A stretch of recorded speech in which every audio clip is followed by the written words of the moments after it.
Explosive teaching and powerful prayer combined. Live with Pastor Sam Adeosun. It's time for PrayerLIfe with Pastor Sam Adeosun. Praise the Lord. Hallelujah. Ẹ jẹ́ a gbàdúrà. Ọlọ́run wa yìn orúkọ yín lọ́pọ̀lọpọ̀ fún oore ọ̀fẹ́ èyí tí a rí lọ́dọ̀ yín.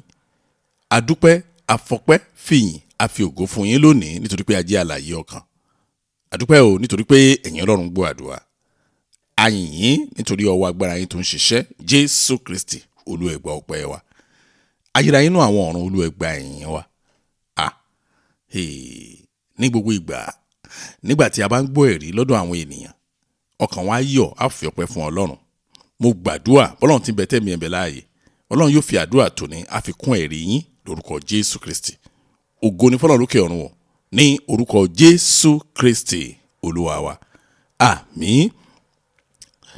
A dúpẹ́ lọ́wọ́ Ọlọ́run fún oore ọ̀fẹ́ tí ó tún fún wa lónìí pé ká tún jọ gbàdúrà pọ̀. Oore ọ̀fẹ́ ni o. Mo gbàdúrà oore ọ̀fẹ́ Ọlọ́run ẹ̀yọ̀ kò ní ṣákì nínú ayé yín lórúkọ Jésù.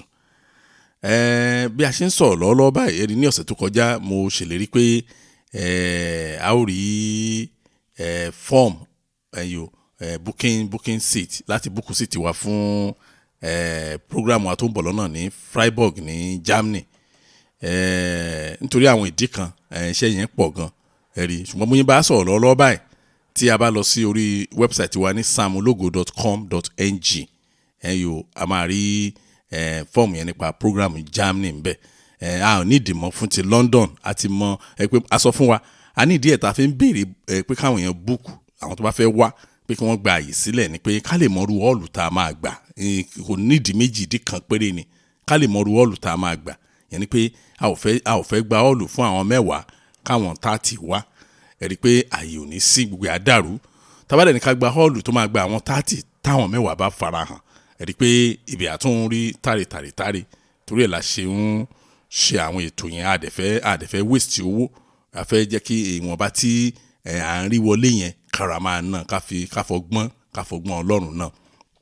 So lágbára Ọlọ́run ẹ̀yọ̀ nínú oṣù August I think it is 23-24 ẹ̀yọ̀ sáà pé 23-24 24-25 ní oṣù August lọ́dún yìí ẹ̀yọ̀ a ó ní ìsọjí kan tó ní agbára ní Freiburg ní Germany lágbára Kristi ẹ̀yọ̀ ṣùgbọ́n ká tó ṣe ti Germany yẹn a ó ṣe ti London yẹn ètò tí ìtò tán lórí ti London yẹn ṣùgbọ́n a mọ̀ pé a ó ṣe ti London ẹ̀yọ̀ ṣùgbọ́n nígbà tí a bá tó bá ti yanjú gbogbo ètò ti London àti ibi tá a ti ṣe àtàkùn tá a ṣe gbogbo ẹ̀ náà ni a ó máa ṣàlàyé fún wa nítorí náà ẹ dákun fún àwọn tó wà ní Europe tẹ́ mọ̀ pé Ọlọ́run yóò ràn yín lọ́wọ́ láti farahàn níbẹ̀ yóò lágbára gan o. Mo gbọ́ àwọn èrí kan nípa ti London yẹn tí mo wò pé ṣé ó lè rí bẹ́ẹ̀ ṣá ẹ̀yọ́ ó dẹ̀ wá látọ̀dọ̀ àwọn òyìnbó kì í ṣe àwọn dúdú bíi tiwa àwọn òyìnbó tí ò mọ̀ nípa iṣẹ́ ìránṣẹ́ wa rí wọ́n sọ fún wa pé pásítọ̀ yẹn lòun ti ń gbàdúrà fún ìsọjí tó lágbára ẹ̀yọ́ nínú gbọ̀ngàn yẹn ẹ̀rí Ọlọ́run dẹ̀ dá lóhùn nígbà táwọn kan ní a fẹ́ lo gbọ̀ngàn yín o fún ìsọjí tó lágbára ẹ̀rí mo gbàgbọ́ pé Ọlọ́run ó ti pinnu láti ṣe agbára mo dẹ̀ mọ̀ pé yóò ṣe agbára lára yín tó yẹ pé ẹ̀yin náà á di reference point táwọn yàrá máa ní òòrí lágbájá ni Ọlọ́run tó ṣe ti lágbára ṣe tèmi náà ọ̀rọ̀ yín náà á di bẹ́ẹ̀ lórúkọ Jésù Kristi. Ìfilọ̀ kékeré kejì tí mo ní ni pé òjò àánú yóò ti bẹ̀rẹ̀ yẹn Bible study ní èdè Yorùbá ó ti bẹ̀rẹ̀ wípé àwọn tó tètè rí àwọn kan tètè rí gan ṣùgbọ́n àwọn kan ọjọ́ méjì ọjọ́ mẹ́ta ṣùgbọ́n àtẹ̀yìn tó tètè rí ọjọ́ mẹ́ta ẹ̀rí àṣàdùpẹ́ pé àwọn èèyàn rí kí wá ṣe bẹ́ẹ̀ nìkan ẹ dákun tí ọ̀la ṣe ń sọ pé ká subscribe sórí channel ni a ò ní ìdí méjì fún subscription ìdí ẹ̀ ni wípé ìgbà tí ò tiẹ̀ ná wa lówó ká kàn subscribe fún ni ìdí ẹ̀ ni pé tá ní ètò tuntun tá a fi síbẹ̀ lẹ́sẹ̀kẹsẹ̀ ẹ máa rí notification lórí fóònù yín so ẹ ti mọ̀ pé kíní kan tuntun ti wà níbẹ̀ ẹja wọnú àdúrà wa lọ ẹja wọnú àdúrà wa Marvellous help ìrànlọ́wọ́ àgbàyanu Marvellous help ṣe rí kì í ṣàkọ́kọ́ ní ta gbàdúrà nípa ìrànlọ́wọ́ ṣùgbọ́n nínú iṣẹ́ ìránṣẹ́ tèmi o bóyá mo wàásù bóyá mo ṣe Bible study bóyá mo ṣe ìpàdé àdúrà ẹ̀yọ́ ṣe rí ìtakùrọ̀sọ mi tàbí ìrírí mi pẹ̀lú àwọn ènìyàn òun ló máa ń ràn mí lọ́wọ́ láti mú kókó pàápàá jáde nínú àdúrà. Máa gbà ó dàbí pé àdúrà ẹ̀ a sì nílò ẹ̀ ẹ̀rí. èmi àti mọ́mì kan la jọ ń takùrọ̀sọ ẹ̀yọ́ ọ̀rọ̀ yẹn gùn gan díẹ̀ ṣùgbọ́n ibi tó wúlò fún èmi àti ni mo fẹ́ yọ jáde ńbẹ̀. ìtàn fi bẹ̀rẹ̀ ọ̀rọ̀ wọn ni wípé pásítọ̀ Sàámú wọ́n ní ṣe mèmí tó dùn wọ́n jù nípa ọ̀rọ̀ ayé wọn. mo ní èwo ni wọ́n ní Ọlọ́run ò ràn wọ́n lọ́wọ́. mo arẹ́rìn wọ́n ní mò ń rẹ́rìn ni. mo ní ọ̀rọ̀ tí mo fi rẹ́rìn yẹn ọ̀rọ̀ tó le ni. mo ní mọ́mì kan tẹ́ sọ yẹn ò possible.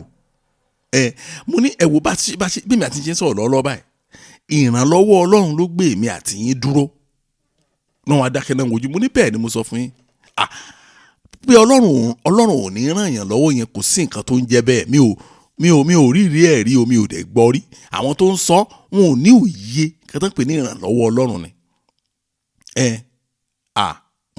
mo ní kí lẹ̀ ń sọ yìí. mo sọ àwọn kinní kan fún wọn nípa ìrànlọ́wọ́ Ọlọ́run ní ọjọ́ yẹn wọ́n ní nígbà tó máa parí ọ̀rọ̀ wọn pátá wọ́n ní àwọn dúpẹ́ lọ́wọ́ Jésù. mo ní ìrànlọ́wọ́ lẹ fi ń ṣeré bẹ́yẹn ibi ṣe rí bẹ́ẹ̀ gẹ́gẹ́ ni màá ti bèrè àdúrà mi torí àwọn ẹ̀kọ́ kan wà tá a fẹ́ kọ́ lónìí kì í ṣe pé a fẹ́ gbàdúrà nìkan.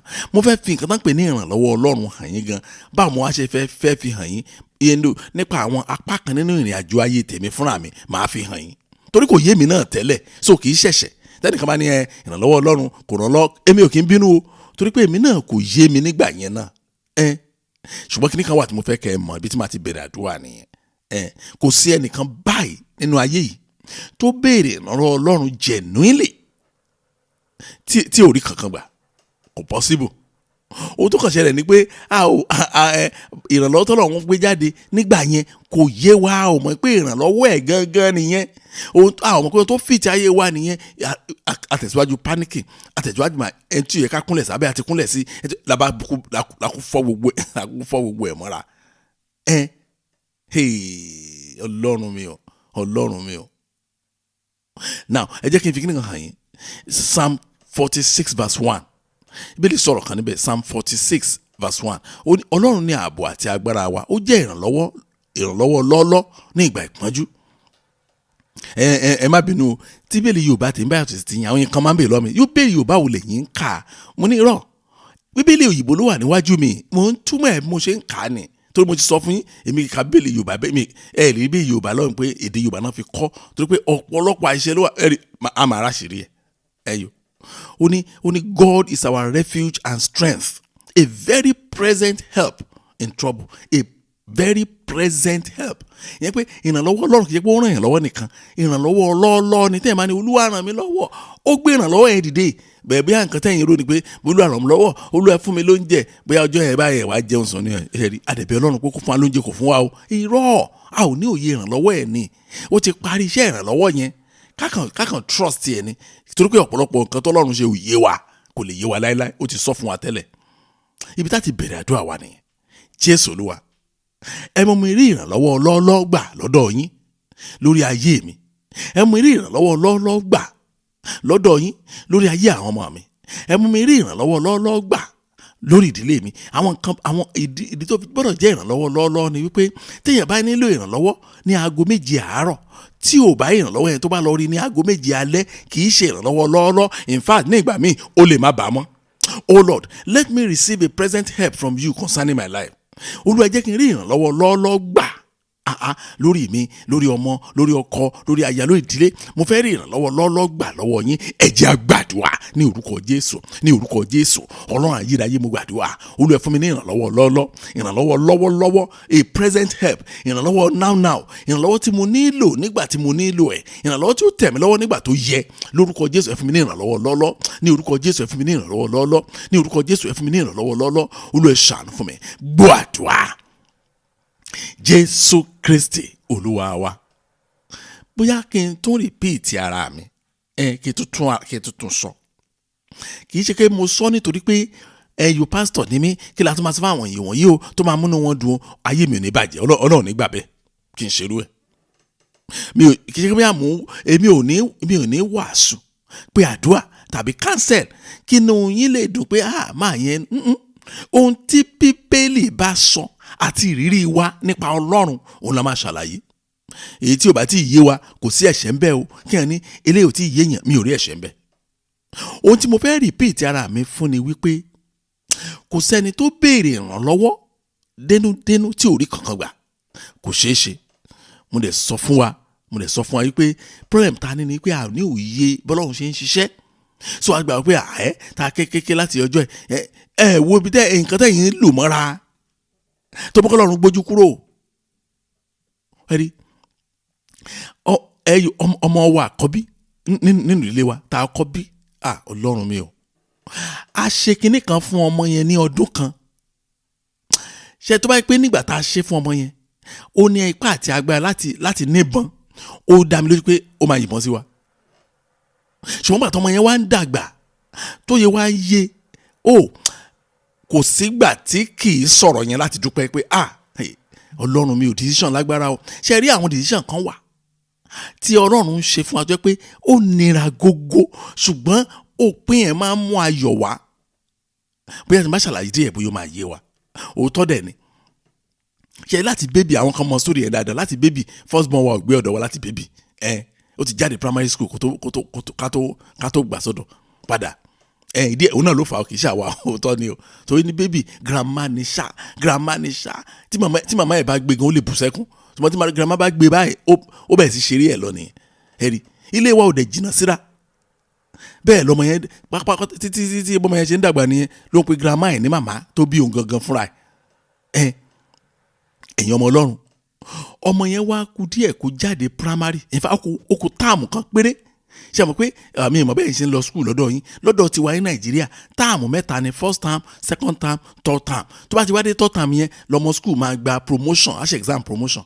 ọmọ yẹn ti ṣe first term ní primary 6, ó ṣe second term primary 6 ní ìlú Àkúrẹ́. wọ́n dẹ̀ ti gbé àwa wá sí ìlú Èkó gẹ́bí iṣẹ́ láti wá ṣiṣẹ́ ìrànṣẹ́ nínú chọ́ọ̀chì kan. wọ́n ti transfer wa ní chọ́ọ̀chì wa tá a ti ń ṣiṣẹ́ tẹ́lẹ̀ pé ó yẹ kúrò ní ìlú tẹ́wa ẹ máa lọ sí ìlú Èkó. so Èkó làwa wá ń gbé, òun wá wà ní Àkúrẹ́ lọ́dọ̀ grandma ẹ̀. now ibi tí mò ń lọ nìyẹn. oh God ọmọ yẹn máa wá ṣọlidé lọ́dọ̀ wa. ló bá dé ní ọjọ́ yẹn ló bá takú pé òun ní padà mọ́ sọ́dọ̀ grandma. kí ló ṣẹlẹ̀? ó sọ àwọn kékeré kan wá tá a mọ̀ pé òótọ́ ni, kì í ṣe grandma ló ṣẹ́ o, ṣùgbọ́n àwọn ọmọ kan náà ń gbé ọ̀dọ̀ grandma. ó wá ń sọ nǹkan tí ìrírí ẹ̀ lọ́dọ̀ àwọn wọ̀nyẹn fún òun. adẹ̀rí sáyìn ẹ̀ torí pé èmi náà ń lọbẹ̀ dáadáa lọ wo ọmọ yẹn dáadáa, kò sí lóṣù kan kí n má lọbẹ̀. ẹ̀yin ọmọ ọlọ́run, èmi àti màmá ẹ̀ wá jókòó. now ọmọ ikú táàmù kan kó gba primary school leaving certificate, táàmù kan kì í ṣe session kan o. mo ní táàmù 3 ló wà nínú ọdún kan, first term, second term, third term. ọdún tó wá fún yẹn ó fẹ́ wọlé sí third term ni. àwa wà ní àárín gbùngbùn pé ṣé ká mú tìrà báyìí àbí ká jẹ́ kó lọ parí táàmù kan tó kù yẹn kó má bàa sí problem nípa transfer, torí transfer ò rọrùn báyìí nígbà yẹn. ẹ̀yin ọmọ ọlọ́run, decision àwọn òbí ẹ̀ ni wípé ohun tó máa pé ọmọ yẹn títí láé, ohun tó máa jẹ́ kó ṣàdúrà fún wa lọ́jọ́ iwájú, tí ò ní sọ pé àwọn òbí òní yẹ kó ń kàwé tàbí wọ́n jẹ́ kí ìwé òyìngin ní pé kó parí táàmù kan yẹn l'Ákúrẹ́. mo á ní kí màmá ẹ̀ mú ní kó pè wá. mo ní ọmọ màmá ẹ̀ fẹ́ lọ kí grandma o, wà á tẹ̀lé lọ, ẹjọ́ máa bọ̀. nǹkan tá a sọ fún nìyẹn. gbàtà mo padà sọ́hùn, ibẹ̀ ni màmá ẹ̀ ti wá sọ pé ó tẹ̀lé mi lọ sí Èkó, wà á parí táàmù kan níbí, lẹ́yìn yẹn mi fúnra mi àwa wá màá wá mú ẹ. oh my God. èmi gan nígbà tí wọ́n ń ròyìn fún mi irú ẹkún tọmọ yẹn sun, èmi náà fẹ́ lè máa sunkún mi sí ń bẹ̀ o. tó màmá yẹn ní ìfà ojú ro wọn àwọn gan nínú júnù.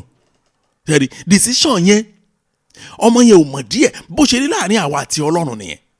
òye ò lè gbé, kò sí bó ṣe lè ṣàlàyé fún pé ò lè wá báyìí o, kò sí bó ṣe lè yé. so Ọlọ́run máa fọ́ọ̀sì ẹ̀ ṣe. ẹ̀yin ọmọ Ọlọ́run, nígbà tó ọmọ yẹn dàgbà tán, now tó wá béèrè lọ́jọ́ kan kí ló tẹ̀ fi ṣe bẹ́ẹ̀ fún mi jọ àwa ṣàlàyé fún mi ní ó ní it's true fúnra ẹ̀ ló ní it's true. mo ní ó ní it's true but ṣé o rò bẹ́ẹ̀ nígbà yẹn?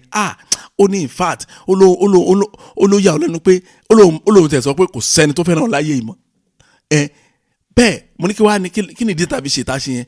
ó ní it's out of love. mo ní àdẹ̀dà fún ẹ, it's out of love. bẹ́ẹ̀ náà ni ìrànlọ́wọ́ Ọlọ́run. ọmọ yẹn a ràn lọ́wọ́ ní gbogbo ipá wa la fi ràn lọ́wọ́, bó ṣe jẹ́ pé ó kàn wá gan nínú egungun. ṣùgbọ́n tó bá yé wa bẹ́ẹ̀ gẹ́gẹ́ bí kìrìsìtẹ́nì, ẹ rí i pé àti sin Ọlọ́run ó ti máa sọ rọrùn jù. ẹ já sọ fún Ọlọ́run pé Jésù Olúwa ẹ mú mi rí ìrànlọ́wọ́ lọ́ọ́lọ́ gbà lọ́dọ̀ yín lórí ayé mi, ẹ mú mi rí ìrànlọ́wọ́ lọ́ọ́lọ́ gbà lọ́wọ́ yín lórí gbogbo tí mo ní. Oh Lord, let me receive a present help from you concerning my life. Ìrànlọ́wọ́ lọ́ọ́lọ́ lórí ọmọ, ìrànlọ́wọ́ lọ́ọ́lọ́ lórí iṣẹ́, ìrànlọ́wọ́ lọ́ọ́lọ́ lórí ibi táyé yín máa dojúkọ ẹ béèrè ìrànlọ́wọ́ lọ́ọ́lọ́ fún. ẹ jẹ́ á gbàdúrà bẹ́ẹ̀ ní orúkọ Jésù, ní orúkọ Jésù. Ọlọ́run ayérayé mo gbàdúrà, ẹ mú mi rí ìrànlọ́wọ́ lọ́ọ́lọ́, ẹ mú mi rí gbà lọ́dọ̀ yín orúkọ Jésù Kristi. Lórí àwọn ọmọ mi ìrànlọ́wọ́ lọ́ọ́lọ́ Olúwa mú gbà lọ́dọ̀ yín.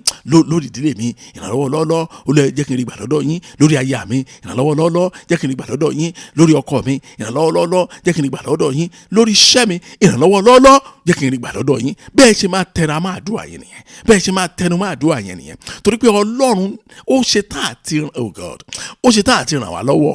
Orúkọ Jésù ló ẹ̀ ṣàánú. Gbọ́ àdúrà Jésù Kristi Olúwa wa. Ẹ wo ẹsẹ̀ kan wà nínú Bíbélì, mi ò mọ iye ọdún tó gbà mí kó tó yé mi. Òótọ́ tó wà ńbẹ̀ nìyẹn. In fact experience òun jẹ́ kí ọ̀rọ̀ yẹn yé mi, kì í ṣe tíṣà kan ló jẹ́ kó yé mi. Kì í ṣe kó yàtọ̀ pé mo mọ Bíbélì ká irọ́, mo kà ní Yorùbá, mo kà ní òyìnbó, mo tún wá ń wò ní àwọn other translations. Kò yé mi rárá, kò yé mi rárá. Kí ni text yẹn? Psalm 9 verse 10. Tí n bá kà ẹ wò pé kí ló wá special bí, but màá ṣàlàyé díẹ̀ tí ò fi yé mi. Psalm 9 verse 10. Mo sọ fún wa lónìí, mo ní àdúrà tá a máa gbà lónìí, experience wa fúnra wa la fẹ́ fi gbàdúrà yẹn. Kí ọ̀nà míì tí mo tún lè gbà ṣàlàyé ẹ̀ nítorí pé kì í ṣe gbà àkọ́kọ́ rèé tá a gbàdúrà nípa ìrànlọ́wọ́. Ẹ̀rí Psalm 9 verse 10 Bíbélì sọ pé ó ní àwọn tí ó mọ orúkọ rẹ̀ yóò gbẹ́kẹ̀lé ọ. Àwọn tí ó mọ orúkọ rẹ̀ yóò gbẹ́kẹ̀lé ọ. Ọlọ́run náà bá sọ̀rọ̀ yẹn, ó ní àwọn tó mọ orúkọ rẹ̀ yóò gbẹ́kẹ̀lé ọ. Nítorí Olúwa kò kọ̀ àwọn tó ń wá sílẹ̀. Olúwa kò kọ̀ àwọn tó ń wá sílẹ̀. Ọlọ́run mi o. Ẹlòmíà ni nínú Psalm 9 verse 10 ní báyìí, kí ló wá nira ń bẹ̀? Ó dáa, rí nǹkan tó nira ń bẹ̀ ń sìn. Ṣé rí text yẹn? Òun ni pásítọ̀ ṣọ́ọ̀ṣì tí mò ń lọ ńjọ́ yẹn fi wàásù ní ọjọ́ Sunday. Text tí mo sọ yẹn, òun ni pásítọ̀ ṣọ́ọ̀ṣì tí mò ń lọ lọ́jọ́ Sunday yẹn, ọjọ́ Sunday lọ́dún yẹn lọ́hùn ló fi wàásù. Ó sọ̀rọ̀ lọ́dún yẹn lọ́hùn nípa gbígbẹ́kẹ̀lé Ọlọ́run, pé òun nìkan ló lè ràn yàn lọ́wọ́. Ó ní and those who know your name will put their trust in you, for you, Lord, have not forsaken those who seek you. Àwọn tó bá wá, àwọn tó bá béèrè fún ìrànlọ́wọ́, bó ṣe ń sọ́yàn ẹni o, tó bá béèrè kò sí ìrànlọ́wọ́ tó béèrè, á dá ẹ lọ́wọ́, á ṣe gbà, bó ṣe ń tẹnumọ́ ní ọjọ́ yẹn nìyẹn. Ẹ wò, nígbà tó di ọjọ́ Tuesday, ni wọ́n kàn wá sọ fún mi pé màmá mi kú. Mo ní mo gbọ́ ìwàásù yẹn torí wọ́n ní ká gbàdúrà lẹ́yìn ìwàásù a máa gbàdúrà gidigidi o. Ibi tá a fẹ́ kọ́ lọ́run kó gbà ràn wá lọ́wọ́, àwa náà jù sọ ìdí tí mo dẹ̀ fi gbàdúrà gidigidi lọ́jọ́ yẹn ni pé nígbà yẹn mọ́ èmi ní kidney problem tí wọ́n gba treatment lé lórí, wọ́n dẹ̀ ti ń recover lásìkò gbà yẹn. Lèmi náà bá tẹ́ra máa dùn àyẹn, Olúwa wò ó sàn ó bá máa àdúrà ìrànlọ́wọ́ tí mo gbà lọ́jọ́ yẹn nìyẹn. Nígbà tó di Tuesday òun náà sọ pé kí n máa bọ̀ bẹ́yẹn o, kí ló ṣẹlẹ̀? Wọ́n ní wọ́n ti kú. Kì í ṣe kí wọ́n ti kú yẹn o, ẹ má jẹ́ kí n tàn yín o, kì í ṣe kí wọ́n ti kú yẹn ló wá dùn mí jù o. Òótọ́ tó wà bẹ́ẹ̀ nìyẹn o, ayà yín lẹ́nu pé yẹn so ikú yẹn ò ní ta ni ò ní kú. Ṣùgbọ́n èyí tó dùn mí jù ni wípé mo ti rí admission sí yunifásitì kan ní Amẹ́ríkà nígbà yẹn tí wọ́n pè ní Ohio Wesleyan University. Náà porúkọ yunifásitì yẹn ẹ lè Google ẹ̀, mo ti rí admission yẹn o. Ọlọ́run alààyè. So mi nìyẹn ni sanwó yìí ntọ́kọ̀ kò ní pé kán sọ wọ́n lè sọ pé kí n máa wọrí pé by next month wọ́n máa kówó kan fún wọn pé wọ́n ẹ jẹ́ jọ ṣé tó kù bá ní kẹ́nìkan yá òun lówó tó bá lóun á yá tó bá ti wá kú tán ṣé wọ́n máa yá. Oh my God, ṣe rí kéèyàn wà devastated yẹn understatement ni. Ohun tó wù mí jù nígbà yẹn ni pé kéèyàn kan ṣubú lẹ̀ kó dẹ̀ kú kí n dẹ̀ kú ní tó wù mí jù nígbà yẹn nìyẹn. Kò sí àlàyé ẹ̀. Báwo ṣe rí pé ṣe tíṣẹ́ iná ti wáyé díẹ̀ tí mo sọ pé Psalm 9 verse 10 yẹn ò yé mi. Mo bẹ̀ sí kàbí mo kà. In fact ẹsẹ̀ yẹn mọ̀mọ́ lórí àwọn tí ó mọ orúkọ rẹ̀ yóò gbẹ́kẹ̀lé ọ. Nítorí Olúwa kò kọ̀ àwọn tó ń wá sílẹ̀. Now ṣé ọ̀rọ̀ yẹn nítumọ̀ sí mi báyìí? Ṣé ọ̀rọ̀ yẹn lè nítumọ̀ sínú ayé? Ta ni ó lè ṣẹlẹ̀ sí tó lè nítumọ̀ nínú ayé ẹ̀? Ṣùgbọ́n Oh God. As times goes on, bí mo ṣe wá wà healed, mo ṣe ó yẹ kẹ́ mọ̀ nǹkan tó ń pè ní healing tí mo ń sọ yẹn, kì í ṣe pé mi lára mi ò dá, mo ń sọ nípa emotional sickness, mo ṣe wà healed, yet ibẹ̀ yẹn ò yé mi, màá tún gbégbá mi, màá tún ká. Ẹ wá bẹ́ẹ̀ pé báwo mo ṣe figure it out, ẹ já sáré gbàdúrà yìí náà. Jésù Olúwa, ẹ fún mi ní oore ọ̀fẹ́ tó ń gbẹ́kẹ̀lé yín kí ìrànlọ́wọ́ mi lè já sí ìyanu. Òótọ́ ni o, torí gbogbo yẹn mo kàn gbẹ́kẹ̀lé Ọlọ́run, èyí táwọn Yorùbá ń pè ní pé mo kàn gbá kámú, ṣùgbọ́n kò yé mi náà sí I was looking for answers. Kí ló lè ṣe, báwo ni èyí lè ṣe, a lè pélé ní ìrànlọ́wọ́ nítorí Ọlọ́run. Mo fẹ́ ká gbàdúrà yín. Oh Lord, give me the grace to fully trust you so that my help will be marvelous. Jésù Olúwa, ẹ fún mi ní oore ọ̀fẹ́ tó ń gbẹ́kẹ̀lé yín, ìbá àmá yé mi, ìbá àmá mọ ọ̀nà tẹ́ ń gbà, ìbá àmá mọ̀ díẹ̀ tẹ́ fi ṣe kan. Olúwa, ẹ fún mi ní oore ọ̀fẹ́ tó ń gbẹ́kẹ̀lé yín kí ìrànlọ́wọ́ mi lè já sí ìyanu. Ẹ jẹ́ á gbàdúrà ní orúkọ Jésù, ní orúkọ Jésù. Ọlọ́run ayérayé, mo gbàdúrà oore ọ̀fẹ́ tó ń gbẹ́kẹ̀lé yín, Olúwa ẹ fi fún mi lónìí, Olúwa ẹ fi fún mi lónìí.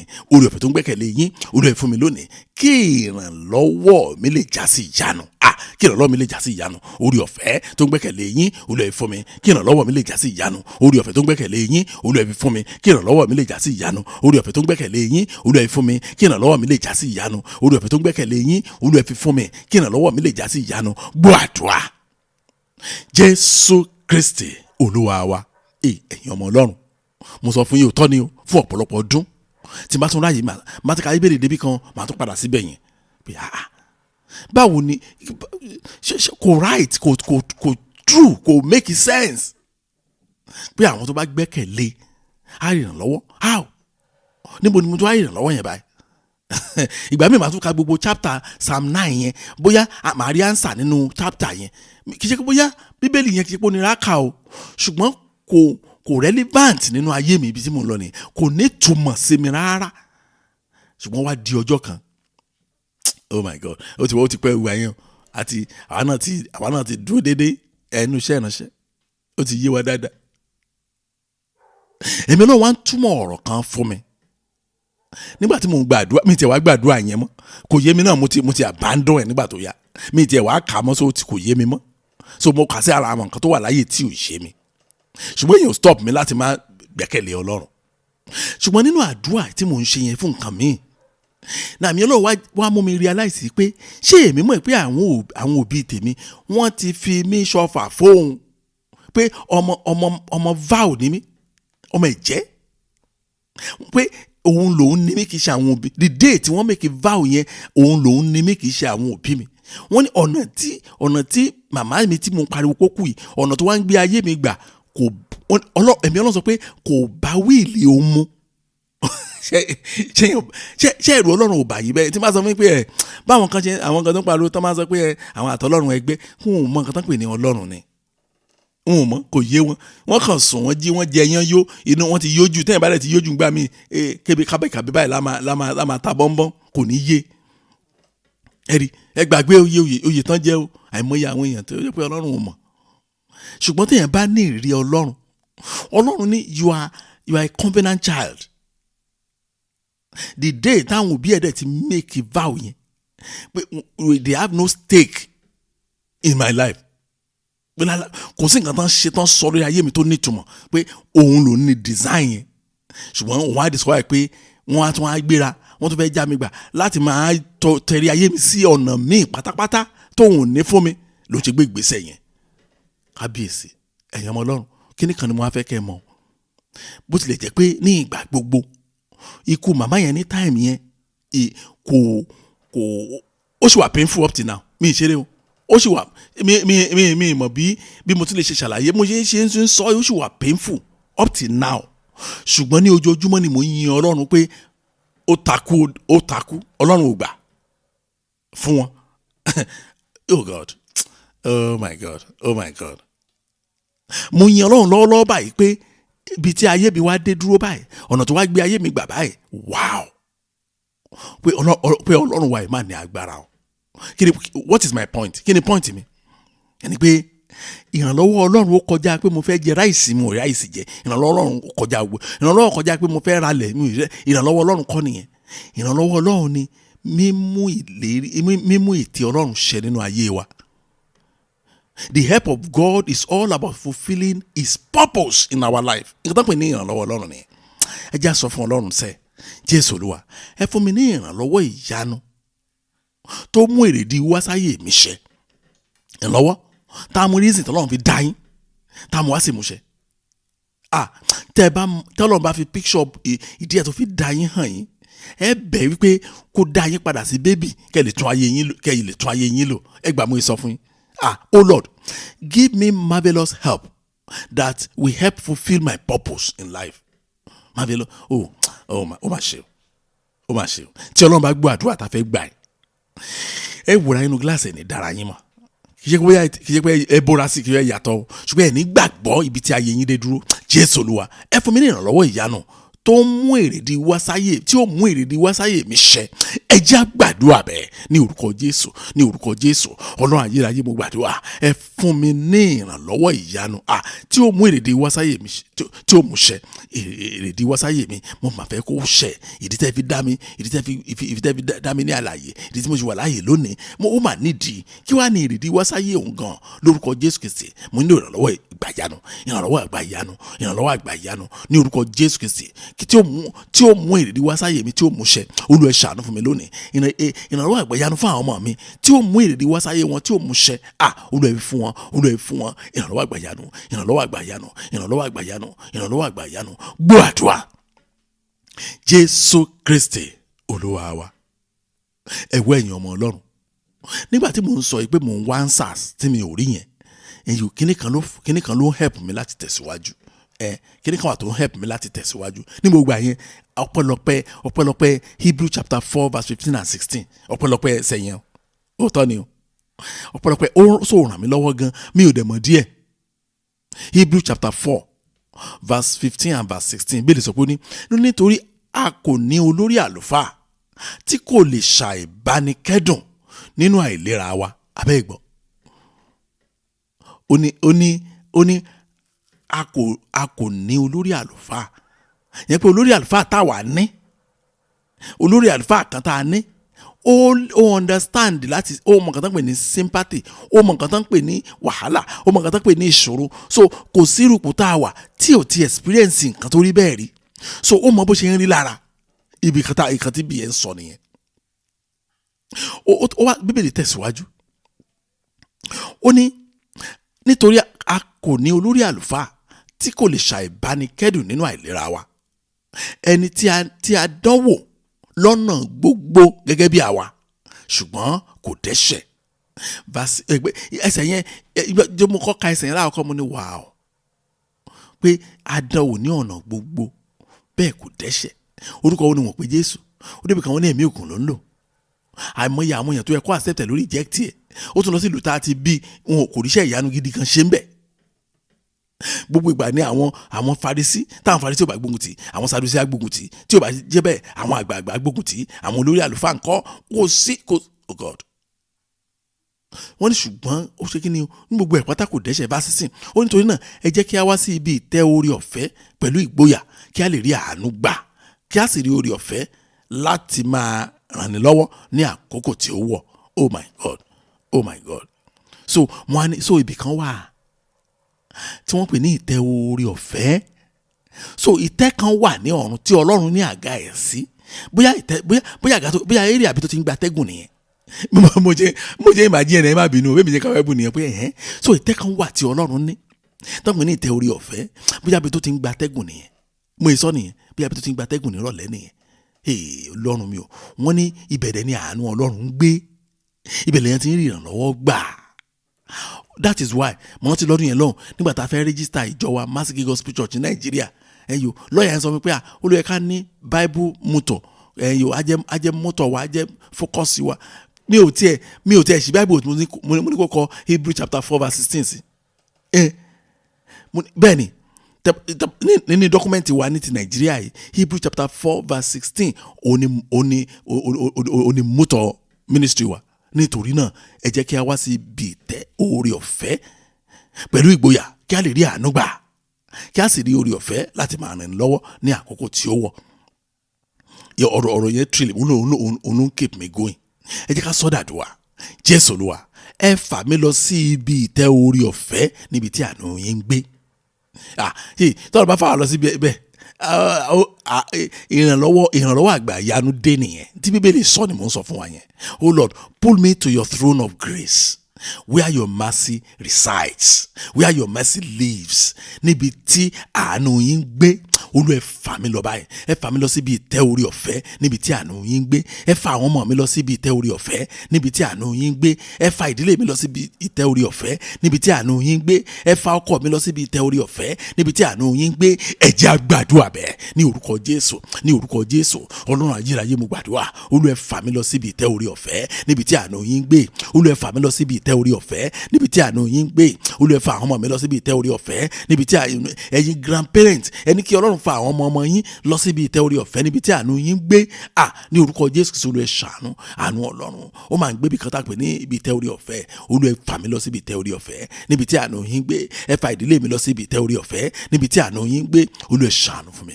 Olúwa ẹ ṣàánú fún mi. Gbọ́ àdúrà. Jésù Kristi Olúwa wa. Ẹ̀wọ́ ẹ̀yin ọmọ Ọlọ́run, níbẹ̀rẹ̀ àdúrà mo sọ̀rọ̀ fún wa nípa lọ́wọ́lọ́wọ́ ìrànlọ́wọ́.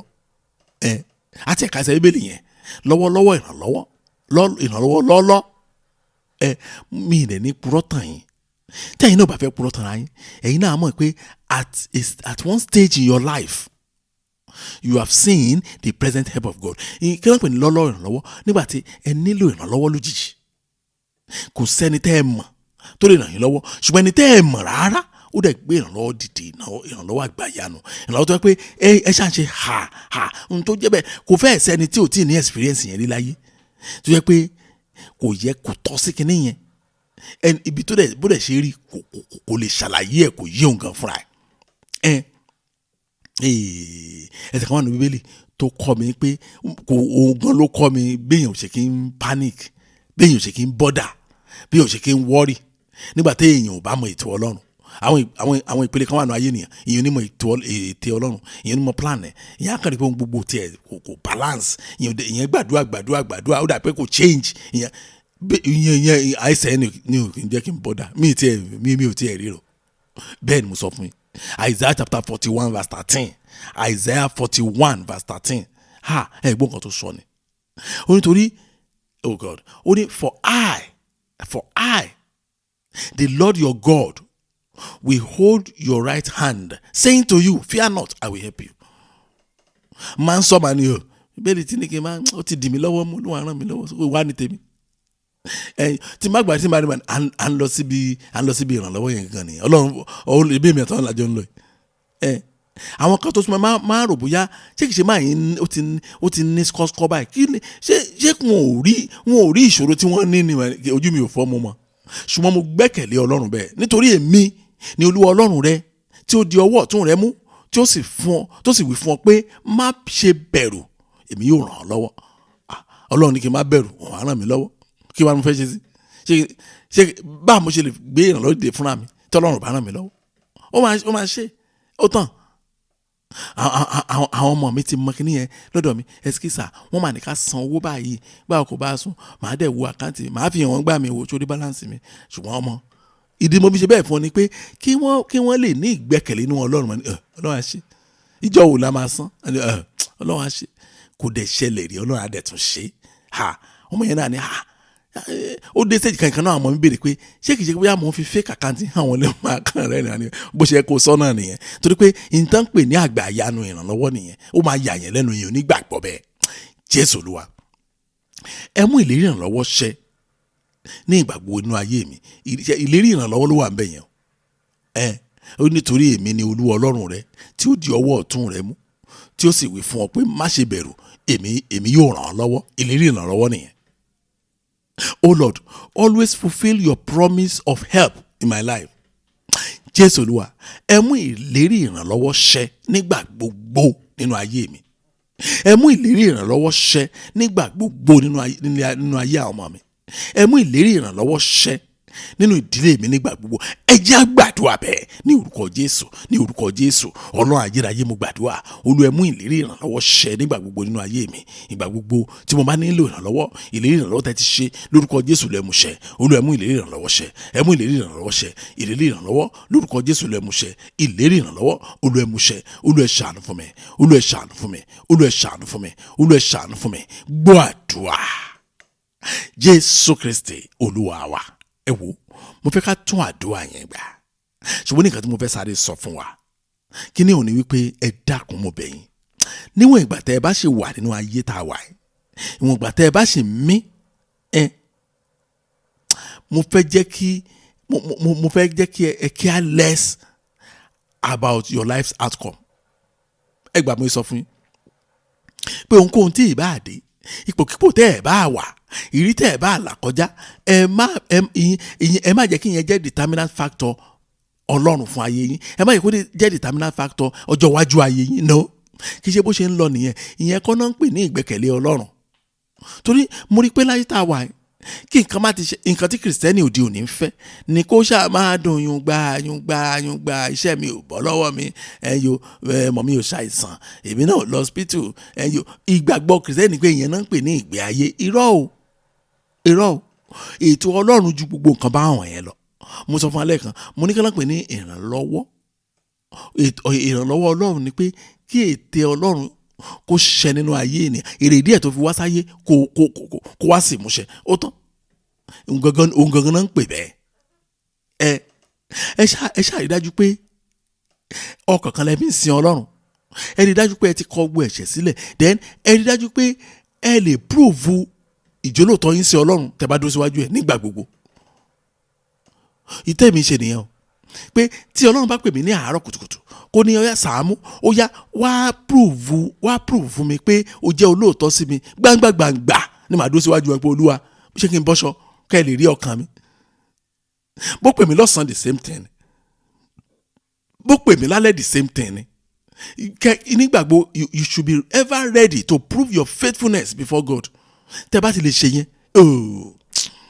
you damn the consequences. Òun ló fà á ẹlòmíà béèrè pé ibùlẹ̀ ti ń rí ìgboyà yín, bó mo ti fẹ́ rí. Ṣé wọ́n tún ṣoògùn sí ni? Irọ́. Ọ̀nà ẹlòmíà ni ẹ̀rí wọn babaláwo ni o, ó mà lóun á pa yín ní ta ni. Kò lè pa mí, tó kó sọ pé òun á pa mí yẹn, kò mí pé kò lè rí mi pa nìyẹn. Ẹ̀rù ń bà nìyẹn. Kò sẹ́ni tó lóògùn tá a máa fi tákọ̀ sọ fún yẹn pé òun lè pa, kò lè pa nìyẹn. Mo náà ń ṣeré ni, kò yé wọn. Torí pé I am ready, ever ready to prove my faithfulness to God. Nígbàkúgbà tó bá pè mí kí n wá ṣe. Tẹ́ bá dẹ̀ lè ṣe bẹ́ẹ̀, ẹ wo ẹ̀rù á bà yín tọ́lọ́run bá mú ilé ìkóta kan nù ayé yín, ẹ̀rù á bà yín o pé ṣé èmi náà ni àbẹ́ ìgbọ́n bí tàkà yẹn ni. Ó ní Ọlọ́run wa tó di ọwọ́ ọ̀tún wa mú, tó wá wí fún wa pé ká má bẹ̀rù, gbọ́n mọ́ bẹ̀rù kúrò, wọ́n á ràn wá lọ́wọ́. Á tún àdúrà yẹn gbà. Jésù Olúwa, ẹ mú ìlérí ìrànlọ́wọ́ ṣẹ nígbà gbogbo nínú ayé mi. Oh Lord, always fulfill your promise of help in my life. Ìlérí ìrànlọ́wọ́ tẹ́ ẹ ti ṣe, Olúwa ẹ mú ṣẹ nínú ayé mi, nínú ayé àwọn ọmọ mi, nínú ayé ìdílé mi, nínú ayé ọkọ mi, nínú ayé aya mi. Ẹ jẹ́ á gbàdúrà ní orúkọ Jésù, ní orúkọ Jésù. Ọlọ́run ayérayé o, Olúwa ìlérí ìrànlọ́wọ́ tí ẹ ṣe, Olúwa ẹ mú ṣẹ nínú ayé mi. Ẹ mú ìlérí ìrànlọ́wọ́ ṣẹ, Olúwa ẹ mú ìlérí ìrànlọ́wọ́ ṣẹ nínú ayé mi. Ẹ mú ìlérí ìrànlọ́wọ́ ṣẹ, ìlérí ìrànlọ́wọ́ Olúwa ẹ mú ṣẹ nínú ayé ìdílé mi, gbogbo àwọn ọmọ mi pátá. Ẹ̀yin tẹ́ bá ní àwọn ọmọ, ẹ jọ̀ọ́ ẹ fi sínú àdúrà. Ẹ gbàdúrà fún ọkọ yín o, ẹ gbà táyà yín náà mọ́ o, pé ìlérí ìrànlọ́wọ́ ẹ ràn wá lọ́wọ́. Olúwa ẹ mú ṣẹ, a nílò ìrànlọ́wọ́. Ìlérí ìrànlọ́wọ́ tẹ́ ṣe, Olúwa ẹ mú ṣẹ báyìí, Olúwa ẹ mú ṣẹ báyìí, Olúwa ẹ mú ṣẹ báyìí, nílọ́ọ́lọ́ báyìí, Olúwa ẹ mú ṣẹ báyìí. Gbọ́ àdúrà Jésù Kristi Olúwa wa. Ẹ̀wọ́ èèyàn ọmọ Ọlọ́run, ọba kan wà ní Júdà ní ayé ìgbà kan. Oh God, mo kọ́ àdúrà ìrànlọ́wọ́ kan, mo kọ́ lára ọba yẹn. Èmi náà dẹ̀ ń tẹnu mọ́, adéhùn mi kẹ́ ẹ̀ tẹnu mọ́. Ṣùgbọ́n ó ṣe ní láàánú pé Bíbélì Yorùbá wọ́n ẹsẹ̀ yẹn wọ́n dàrú mọ́ra, wọ́n lọ́pọ̀, wọ́n pò mọ́lẹ̀. So mi tiẹ̀ ní kà ní èdè Yorùbá rárá, màá kàkà lédè òyìnbó àwa mú phrase yẹn mi ò lè ṣe kí n má sọ fúnra mi. 2 Chronicles chapter 14 verse 11 ẹ̀yin náà try ẹ̀ wò ẹgbẹ́ ìbéèlì Yorùbá ẹgbẹ́ ìbéèlì òyìnbó kẹ́ wá compare ẹ̀ sí rẹ́ rí i pé from the onset kò wọ́ jọ́jọ́. 2 Chronicles chapter 14 verse 11 Bible sọ pé ní and Asa cried out to the Lord his God. Ìbéèrè àkọ́kọ́ ni pé ọlọ́run wo lẹ̀yin ń pè? Ṣé ọlọ́run ti yín ni àbí ọlọ́run ẹnìkan? mo ti padà sẹ́kọ̀ọ́ kan nìyẹn o ṣùgbọ́n kì í ṣe kan yẹn là ń ṣe o. Ọlọ́run bàbá wa Olúgbàgà Jùmọ̀ ẹ gbọ́ kí ló tẹ̀ fi sọ pé ọlọ́run Sam Adeosun tó apẹ́ yín títí láyọ̀ Adérónkẹ́ ẹ̀ ṣe sọ pé ọlọ́run títí láyọ̀ ẹ̀ ṣe dárúkọ yín sínú àdúrà ara yín torí pé ọba Asa òye yẹn yé ó ní Asa cried out to the Lord his God ó kí pé olúwa ọlọ́run tiẹ̀ ó fi ọlọ́run ẹlòmíì ó fi ilẹ̀ a máa burú àwọn ọmọ Nàìjíríà máa burú gan wọ́n ṣàtẹ̀ra mọ́ ni pé bàbá yẹn ó ní ọlọ́run rẹ̀ máa ràn mí lọ́wọ́ ọlọ́run tiẹ̀ láàrin yín lọ́wọ́ àbọ̀ ọlọ́run ti yín láàrin ẹ̀yin mọ́ ọlọ́run tiẹ̀ máa ṣe ẹ jẹ́ ká Bíbélì and said ẹ máa gbọ́ nínú àdúrà ọba Asa nìyẹn Bíbélì sọ pé ó kípe ọlọ́run kì í ṣe kípe yẹn ni mo fẹ́ sọ bí kò ṣe ohun tó sọ ó ní Lord it is nothing for you to help. Ibi tí mo lọ gan nìyẹn ibi tó ti bẹ̀rẹ̀ àdúrà yẹn nìyẹn kò sí kí n máa lo ọ̀rọ̀ yẹn pé olúwa kò ná yín ní nǹkan kan láti ràn mí lọ́wọ́ ẹ fi sára phrase láìpẹ́ yìí ṣùgbọ́n tẹ́ bá wo Bíbélì Yorùbá ẹ̀ ní bá ọ̀rọ̀ yẹn bẹ̀ mi ò mọ̀ díẹ̀ o. It is kò ná ọlọ́run ní nǹkan kan ẹ wo kò ná ní òògùn kò ná kó dìde lórí àga kò ná gbà mí gan kó sọ̀rọ̀ kò ná kó nawọ́ oh God ó mọ ohun tó lè ṣe á sọ fún ọlọ́run oh God á sọ fún ọlọ́run pé Jésù Olúwa kò ná yín ní nǹkan kan láti ràn mí lọ́wọ́ nítorí náà ẹ gbé ìrànlọ́wọ́ dìde fún mi níbikíbi tí mo bá dé ní orílẹ̀-èdè àgbáyé kò ná ọlọ́run ní nǹkan láṣẹ bẹ́ẹ̀ ẹ gbà mú sọ fún yín oh Lord it is nothing for you to help me therefore raise help for me everywhere I go in this world.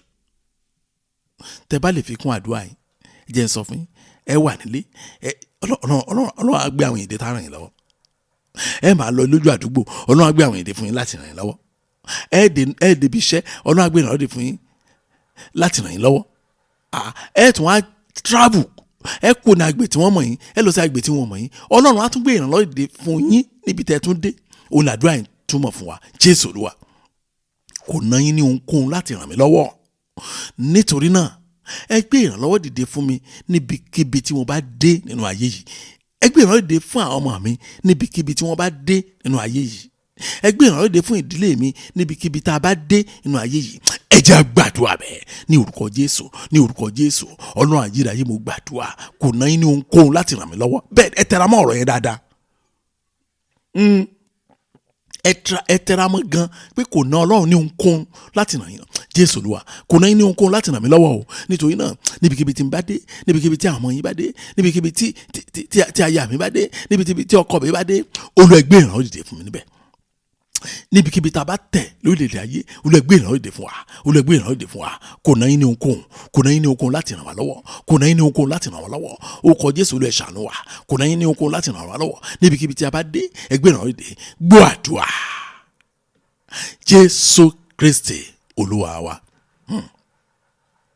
ẹ wo ẹ̀yin ọmọ Ọlọ́run mo fi dá yín lójú pé ìrànlọ́wọ́ ìyanu ní ìrànlọ́wọ́ Ọlọ́run oh God mo tún sọ lẹ́ẹ̀kan sí o Ọlọ́run jẹ́ ẹlẹ́rìí mi wípé mi ò sọ nítorí pé mo fẹ́ boost yín mi ò sọ nítorí pé mo fẹ́ jẹ́ kí inú yín dùn I'm not saying it because I want you to be happy irọ́ I'm not saying it because I'm trying to hype you irọ́ mo ń sọ fún yín torí pé òkodoro ìjìnlẹ̀ ọ̀rọ̀ Ọlọ́run ìrírí wa nìyẹn pẹ̀lú Ọlọ́run ohun tá a fi kọ́ àwọn míì nìyẹn táwọn náà yin Ọlọ́run lógo pé so bọ́lọ́run ṣe ríre ẹ wo Ọlọ́run á ràn lọ́wọ́ dé stage kan ẹ̀rọ máa bàyàn pé ṣé kìí ṣe pé nǹkan mi wà ń bẹ̀ bẹ́ẹ̀ ni mo sọ fún yín God ẹ jẹ́ kí n fi kí n hàn yín ní Bíbélì náà ẹ jẹ́ fi hàn yín ní Bíbélì 2 Chronicles chapter 26 verse 15 2 Chronicles chapter 26 verse 15 kíní kan ṣẹlẹ̀ sí ọba kan nínú bíbélì kẹ wá wò díẹ̀ tó náà fi jẹ́ èèyàn, kẹ wò díẹ̀ tó fi rí tiẹ̀ ṣe tí èrèdí Ọlọ́run fi ṣẹ nínú ayé ẹ̀. 2 Chronicles chapter 26 verse 15 ó ní Jerusalem ó sì ṣe ohun ẹ̀rọ ìjagun, iṣẹ́ ọwọ́ àwọn ọlọ́gbọ́n ènìyàn láti wà lórí ilé ìṣọ́ àti láti gun odi, láti fi tafà àti láti fi sọ òkúta ńlá. Orúkọ rẹ̀ sì tàn káàkiri nítorí a ṣe ìrànlọ́wọ́ ìyanu fún un títí ó fi di alágbára. Ayérayé o, ọba yẹn ni Ọlọ́run gbé àwọn èèyàn dìde. Èdè òyìnbó pè ní skillful men. Àwọn èèyàn tó jẹ́ pé wọ́n ní òye nípa ogun. Ọlọ́run yàn fún ọba yẹn. Wọ́n bẹ̀rẹ̀ sí make devices, new devices tí àwọn èèyàn ò rí rí. Àwọn devices jẹ́ pé orí fence ìlú náà máa gbé sí. Àwọn devices jẹ́ pé oh God, they are well invented láti jagun, láti pa ọ̀gọ̀rọ̀ ènìyàn. Bẹ́ẹ̀ni wá sọ pé wọ́n ní òkìkí ọba yẹn bẹ̀rẹ̀ sí tàn káàkiri, kò síbi tí wọ́n ti gbúrò ẹ̀, kò síbi tí wọ́n ti bẹ̀rù ẹ̀. Kí ló fà á? Nítorí Ọlọ́run ṣe ìrànlọ́wọ́ àgbà ìyanu fún títí òun fúnra ẹ̀ fi di alágbára. Ẹ jọ̀ọ́, eré àwọn ayé yín lẹ́tí ń wá ìrànlọ́wọ́ àgbà ìyanu. Ẹ bẹ̀rẹ̀ sí rò báyìí tó la fẹ́ gbàdúrà fún ìrànlọ́wọ́ àgbà ìyanu ni. Ó dẹ̀ ní bá a ṣe gbà á. Àwọn skillful men, àwọn kan wà jọ pé àwọn tó lọ́run ní láti fi kún ayé yín ní àwọn tó yeye. Àwọn ló máa jẹ́ kí ètè Ọlọ́run mú ṣẹ́nu ayé. Àwọn mi wà àwọn tó máa ṣírí owó. Òun ni Ọlọ́run máa rí ìsìfẹ́ lómi tó pọ́n lọ́n fẹ́ sọ di ọlọ́rọ̀ jaburata. Àwọn tó wà ní ipò gíga, ipò wọn ga gan lọ́lọ́run máa líǹkì mọ́ ẹlòmíì láti fi ràn lọ́wọ́. Àwọn kan àjọ pé àwọn tó lọ́run ti gbà fún lọ́lọ́run máa líǹkì ẹlòmíì mọ́. Àwọn kan àjọ pé oh God àwọn tó wò jọ lójú tó pé tán bá dárúkọ pé £1 million tẹ̀yìn máa dákú yẹn, ẹni àkàndá kan £1 million bí ìgbà tó pé ó fi ṣàlejò. Ọlọ́run máa raise fẹ́ lómi láti ràn lọ́wọ́. Ibi tí mo lọ gan nìyẹn. Jésù Olúwa, ẹ gbé àwọn ènìyàn dìde fún mi tí ó ṣe ìrànlọ́wọ́ ìyanu fún mi. Àdúrà nìyẹn. Oh Lord, raise people for me that will marvellously help me. Oh God, Jésù Olúwa, ẹ gbé àwọn èèyàn dìde fún mi tí ó ṣe ìrànlọ́wọ́ àgbà ìyanu fún mi. Ẹ gbé àwọn èèyàn dìde fún àwọn ọmọ mi tí ó ṣe ìrànlọ́wọ́ àgbà ìyanu fún wọn. Ó yẹ jẹ́ a máa gbàdúrà ní orúkọ Jésù, ní orúkọ Jésù. Ọlọ́run ayérayé mo gbàdúrà. Olúwa ẹ gbé àwọn èèyàn dìde fún mi, àwọn tí ó ṣe ìrànlọ́wọ́ àgbà ìyanu fún mi, àwọn tí ó ṣe ìrànlọ́wọ́ àgbà ìyanu fún mi. Ẹ gbé àwọn èèyàn dìde fún àwọn ọmọ mi, àwọn tí ó ṣe ìrànlọ́wọ́ àgbà ìyanu fún wọn. Ẹ gbé àwọn èèyàn dìde fún aya mi o, àwọn tí ó ṣe ìrànlọ́wọ́ àgbà ìyanu fún. Ẹ gbé àwọn èèyàn dìde fún iṣẹ́ mi o, àwọn tí ó ṣe ìrànlọ́wọ́ àgbà ìyanu fún iṣẹ́ mi. Ó yẹ mẹ̀sí gbàdúrà. Olúwa ẹni kọ́ ló ń gbé àwọn èèyàn dìde fún yín. Mo sọ fún yín o, àwọn èèyàn Bíbélì pé wọ́n ní skillful men, àwọn èèyàn tó yeye, àwọn èèyàn tó màṣírí owó, àwọn èèyàn tó màṣírí ọlà, àwọn èèyàn tó wà ní ipò tó ga, àwọn èèyàn tọ́lọ́run ti gbà fún, àwọn èèyàn tó wò jọ lójú, rú àwọn èèyàn bẹ́ẹ̀ lórúkọ Jésù Kristi. Olúwa gbé wọn dìde fún mi, Olúwa gbé wọn dìde fún mi, Olúwa gbé wọn dìde fún mi, kán lè ṣe ìrànlọ́wọ́ àgbà ìyanu fún mi, kán lè ṣe ìrànlọ́wọ́ àgbà ìyanu fún mi lórúkọ Jésù. Olúwa ṣàánú fún mi. Gbọ́ àdúrà Jésù Kristi Olúwa wa. Ẹ jọ̀ọ́ ẹ jẹ́ ká wọnú àdúrà nù wa lọ. Wọ́n ṣàwọ́ síbi bẹ́ẹ̀ pé àsìkò ti lọ. Ẹ̀yọ́ wọ́n ṣe sílẹ̀kùn gẹ́gẹ́rẹ́ ń sìn láti sọ fún mi ni. Ó yẹ bẹ̀ sí gbàdúrà. Ẹ ti mọ̀ bá ṣe gbàdúrà nù wa. Ibi la ti ń béèrè nǹkan lọ́wọ́ Ọlọ́run. Ibi la ti ń bẹ̀bẹ̀, la ti ń ṣìpẹ̀. Ibi la ti ń ké pé ẹ̀yọ́ ó yẹ ó ní ká lálẹ́ kípé o. Ẹgbà mi sọ fún yín bẹ́ẹ̀ bá lọ lẹ́sìn padà wá bọ̀ àbá kí ló tẹ́ fi wá fi lọ́ngbà yẹn tẹ́ fi jókòó tí wọ́n sàn fọ̀rọ̀. Olúwa ẹ ṣàánú. Ó yẹ máa gbàdúrà fún àánú. Ẹ bẹ̀bẹ̀ fún àánú. Ẹ ti mọ̀ bá ṣe ń gbà á. A kàn change posture ni. Ó yẹ gbàdúrà. Bóyá jókòó tẹ́lẹ̀ ni ẹ lè bẹ̀ sí rìn báyìí. Bóyá ẹ̀rìn látàárọ̀ ni ó yẹ bọ́ sórí ìkúnlẹ̀. Bóyá ìkúnlẹ̀ látàárọ̀ ni ó lè ẹ lè jókòó ẹ̀yọ tàbí kẹ́ dọ̀bálẹ̀. Ó yẹ tẹ̀síwájú àti máa gbàdúrà. Ẹ máa béèrè, ẹ máa ṣìpẹ̀, ẹ máa bẹ̀bẹ̀. Ẹ sọ fún Ọlọ́run kó ṣe é. Ó ti pinnu láti ṣe é. Ó lè ṣe é, ó nípa àtàgbà láti ṣe bẹ́ẹ̀. Ó yẹ máa gbàdúrà. Ẹ béèrè, ẹ ṣìpẹ̀, ẹ bẹ̀bẹ̀. Ẹ sọ fún Ọlọ́run kó bá yín ṣe o. Ẹ bẹ̀bẹ̀ fún àánú rẹ̀ gan. Kí àánú rẹ̀ kó lè tètè gbà yín. ó yẹ tẹ̀síwájú. Ẹ má gbàgbé o, ìwé Hébérù orí 4 ẹsẹ̀ 14 yẹn, Hebrew chapter 4 verse 16. Ẹ má gbàgbé ohun tó sọ níbẹ̀. Pé ká lọ sí ìtẹ́ orí ọ̀fẹ́ níbi tí àánú wà, ibẹ̀ gan lè ti ń rìn ìrànlọ́wọ́ o. Ó yẹ máa gbàdúrà báyìí. Ẹ máa gbàdúrà àkókò yìí. Window ti fẹ́ close báyìí. Window àdúrà yìí ti fẹ́ close báyìí. Tó fẹ́ gbàdúrà lé lórí. Ògo ni fún Ọlọ́run ní orúkọ Jésù Kristi Olúwa wa. Àmín. Ẹ jẹ́ á gbàdúrà. Ọlọ́run wa yin orúkọ yín lọ́pọ̀lọpọ̀ lẹ́ẹ̀kan sí. Àtúnfọpẹ́ fún yín o, àfìyìn fún yín o, àfògo fún yín o. Kì í ṣe nítorí ohunkóhun bí kò ṣe nítorí pé agbára àánú yín tó ń ṣiṣẹ́. Bàbá Olúwa, ẹ gbà ọpẹ́, gbà ìyìn wa. Mo gbàdúrà fún yín bọ́lọ́run ti ń bẹ́tẹ̀ mi ẹ̀mẹ́ láàyè, ìrànlọ́wọ́ àgbà ìyanu ní orúkọ Jésù Kristi. Ọlọ́run gbèlè yín lọ lórúkọ Jésù Kristi. Àwọn ènìyàn tí Ọlọ́run ti gbà fún, àwọn ènìyàn tí ọ̀nà rẹ ti ṣí, àwọn ènìyàn tó wà ní ipò gíga, àwọn ènìyàn tí owó ò jọ lójú mọ́ lórúkọ Jésù Kristi. Ọlọ́run gbé wọn dìde fún yín láti ṣe ìrànlọ́wọ́ àgbà ìyanu fún yín lórúkọ Jésù Kristi. Àwọn èèyàn tó wà níbi tókè tí wọ́n lè fà yín lọ́wọ́ kan báyìí débi òkè tẹ́ ẹ̀ lè gbàgbọ́ láíláí lórúkọ Jésù. Ọlọ́run gbé wọn dìde fún yín. Ó gbé wọn dìde fún àwọn ọmọ yín o. Ó gbé wọn dìde fún ìdílé yín. Mo gbàdúrà bọ́lọ́run ti bẹ́tẹ̀ mi ẹ̀bẹ̀ láàyè, ìrànlọ́wọ́ rẹ̀ lórúkọ Jésù yóò wá sí ọ̀dọ̀ yín. Nínú àdúrà yìí bá ṣe mú wá sí ìparí, mo ní ìrànlọ́wọ́ Ọlọ́run gbéra lọ́wọ́lọ́wọ́ báyìí. Ó sì bẹ̀rẹ̀ sí wá sí ilé yín, ó dé ibi iṣẹ́ yín, ó wọ ilé ìwé àwọn ọmọ yín. Mo ní lórúkọ Jésù Kristi, ìrìnàjò yín lọ bíbọ̀ lórúkọ Jésù Kristi. Ìrànlọ́wọ́ àgbà ìyanu ó ṣiṣẹ́ fún lónìí. Ògo Ọlọ́run farahàn, agbára ìwàláàyè Ọlọ́run ó ti ṣiṣẹ́. Ògo ni fún Ọlọ́run lókè ọ̀run ní orúkọ Jésù Kristi Olúwa wa. Àmín. Jẹ́ kí Ọlọ́run Jésù Kristi Olúwa wa fẹ́ mọ́ ti Ọlọ́run dàpọ̀ tiẹ̀ mọ́ kó máa bá wa lọ.